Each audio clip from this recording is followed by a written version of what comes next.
Mis amados hermanos, deseamos hacer algo por nuestra y nuestras naciones, y es nuestro deseo que ese algo sea algo transformador, gravitante, trascendente, provocador de un avivamiento, comprendiendo que según la Biblia y la historia nos cuentan, cada vez que hubo avivamiento, hubo como consecuencia una transformación social. Ese avivamiento no es otra cosa que un despertar de conciencia, es una iluminación del entendimiento humano para que sea convencido de pecado, de justicia y de juicio. Entonces nos preguntamos, ¿qué hicieron aquellos hombres protagonistas de estos avivamientos para que tal cosa ocurra? Pues básicamente dos cosas. Una, orar.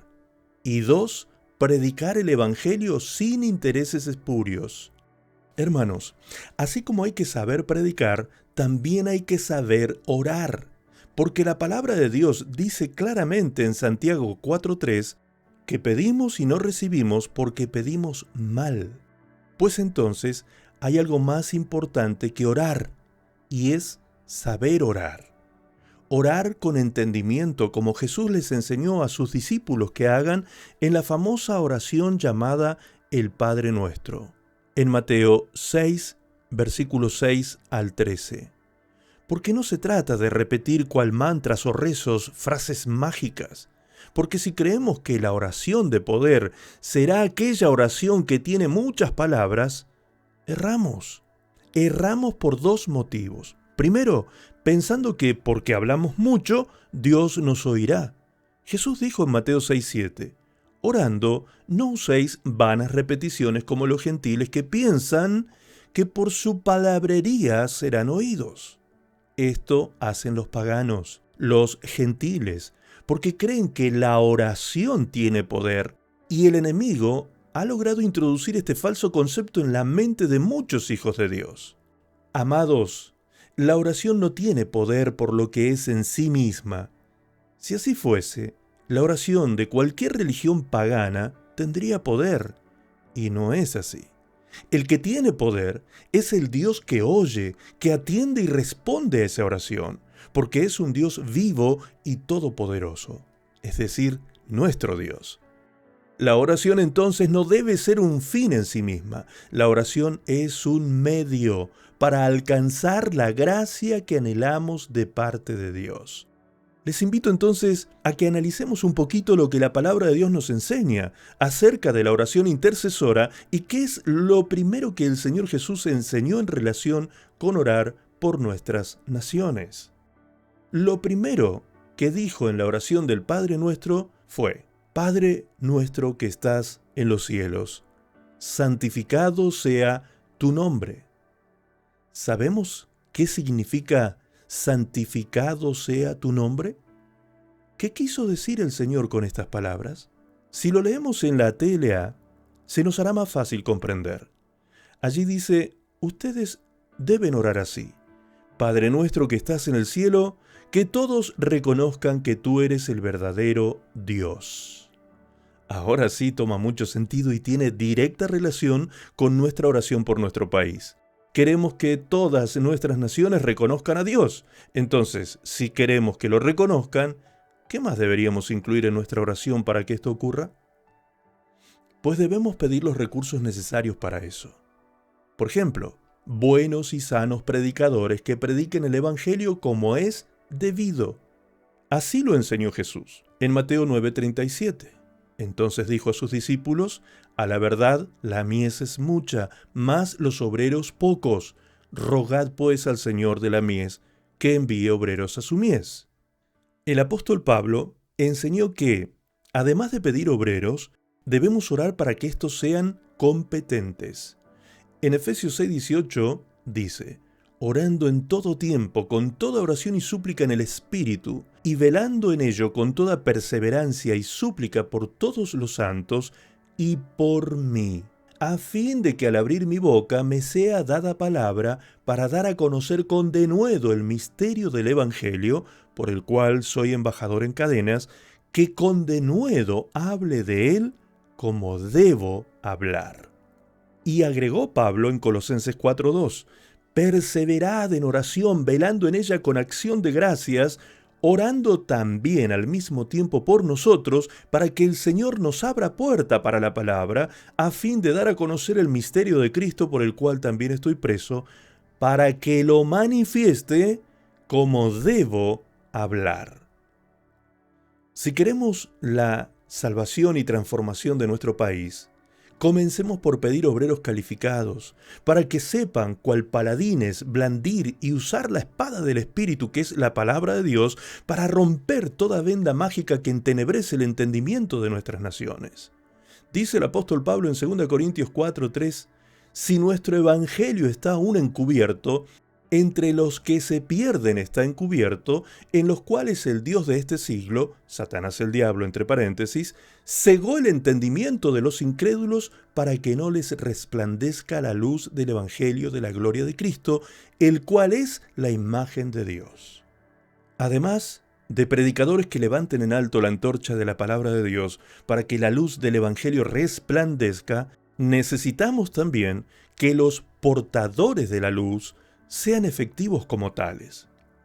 Los portadores de la luz no son solo los predicadores, sino todos los hijos de Dios, toda la iglesia de Cristo. Jesús dijo a sus discípulos en Mateo 5:14, vosotros sois la luz del mundo. Una ciudad asentada sobre un monte no se puede esconder, ni se enciende una luz y se pone debajo de un almud, sino sobre el candelero y alumbra a todos los que están en casa. Así alumbre vuestra luz delante de los hombres, para que vean vuestras buenas obras y glorifiquen a vuestro Padre que está en el cielo. Oremos entonces, amados, por nuestras vidas, que seamos una iglesia que predica y practica, para que siendo buenos testimonios de misericordia y verdad, sepamos ser luminares en la oscuridad y tinieblas de este mundo.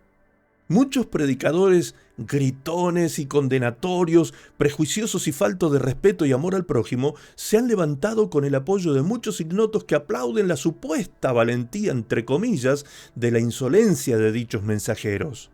Me pregunto, ¿mensajeros de quién y de qué?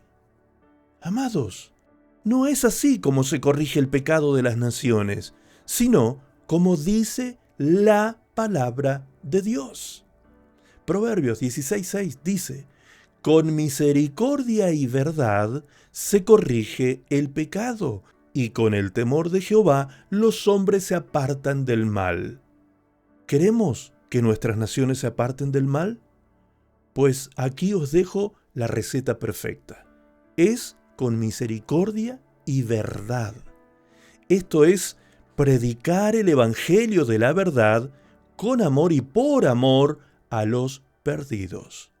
Perdidos que están ciegos y necesitan que la iglesia sea luz por el buen obrar y el buen testimonio de sus miembros. No es novedad que estamos ante una ciega y mala generación, que hace cosas tan perversas y torcidas que hasta en las manifestaciones sociales, en las dramatizaciones públicas que llevan a cabo para pedir supuestos derechos, no hacen más que invocar a Satanás y a espíritus inmundos. Cuando nos preguntamos, ¿qué haremos ante esto como iglesia?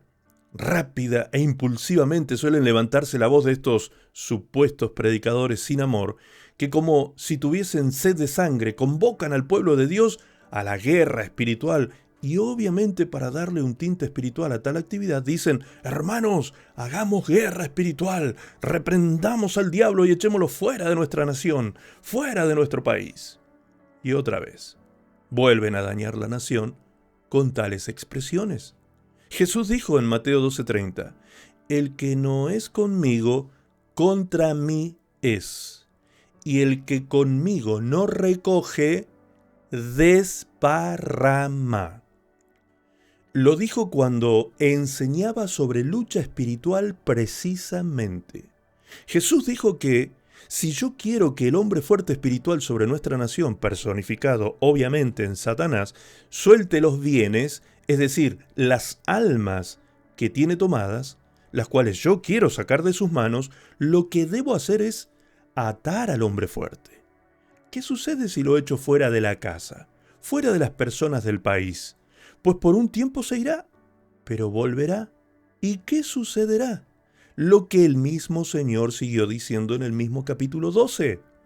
Mateo 12:43 dice: Cuando el espíritu inmundo sale del hombre, anda por lugares secos buscando reposo y no lo halla. Entonces dice: volveré a mi casa de donde salí. Y cuando llega, la halla desocupada, barrida y adornada. Entonces va y toma consigo otros 7 espíritus peores que él, y entrados moran allí, y el postrer estado de aquel hombre, entre paréntesis, aquel hombre, aquel país, aquella nación, viene a ser peor que el primero. Así también acontecerá a esta mala generación. Por eso, esta mala generación está cada vez peor en muchos casos, porque la iglesia no solo no ha sabido orar bien, sino que además no ha sabido hacer oraciones de intercesión y batalla espiritual. En resumen, amados hermanos, no hagamos como los antiguos hipócritas religiosos rasgándonos las vestiduras como si nosotros no hubiésemos estado en ese lugar alguna vez. Antes, atemos al hombre fuerte en el nombre de Jesucristo, aquel hombre fuerte que opera en nuestro país ordenándole que suelte el entendimiento de los habitantes de nuestras naciones. Luego pidamos a Dios Padre que envíe a su Espíritu Santo sobre nuestra nación para que convenza de pecado, de justicia y de juicio a nuestros vecinos, tal como Jesús prometió que sucedería. Mientras nosotros nos ocupamos como iglesia de ser luz para ellos, a través de nuestro buen testimonio de vida cristiana. Oremos que Dios envíe obreros y predicadores sanos y santos que prediquen con amor y verdad, y entonces el avivamiento, la salvación y la transformación social estará tocando la puerta de nuestras naciones.